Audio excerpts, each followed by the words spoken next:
તો નવસારીના ડાબેલ ગામમાં આદિવાસી યુવાનની હત્યાને મામલે સાંસદ ધવલ પટેલે વિપક્ષી નેતાઓ પર આકરા પ્રહારો કર્યા।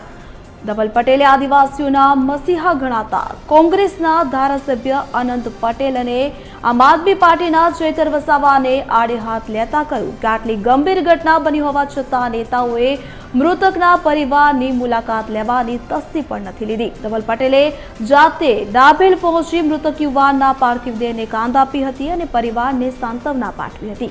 આ સાથે તેમણે પોલીસ તંત્રને સૂચના આપી છે કે ઘટનામાં સંડોવાયેલા તમામ ભાગીદાર આરોપીઓને તાત્કાલિક ઝડપી પાડી કડક કાર્યવાહી કરવામાં આવે। અમુક લોકો આદિવાસી સમાજના મસીહા બનીને ફરે છે, ચાહે નવસારી હોય, ઉમરગામ હોય કે પછી અંબાજી હોય, દર જગ્યાએ પહોંચી જાય છે। ફક્ત ને ફક્ત આદિવાસી સમાજને રાજકારણમાં એ યુઝ કરે છે, એમનો ઉપયોગ કરે છે। પણ આજે જ્યારે વિધર્મી યુવાનોએ અમારા આદિવાસી સમાજના યુવાનની હત્યા કરી, ત્યાં કેમ નથી આવતા? એનું કારણ છે કે એમનું વોટ બેંક જોખમાઈ જાય, એના માટે ચૈતર વસાવા અને વાંસદાના ધારાસભ્ય અહીંયા આવતા નથી અને એની પર જ્યાં રાજનીતિ આદિવાસીઓના નામે કરાય ત્યાં જ જાય છે, અહીંયા આવતા નથી। પણ અમારા સમાજના માટે ચાહે ઉમરગામથી અંબાજી જ્યાં અમારા આદિવાસીઓને અમારી જરૂર પડશે, અમારી ભારતીય જનતા પાર્ટી અને હું આદિવાસી સાંસદ તરીકે હંમેશા એમની સાથે હાજર રહીશ।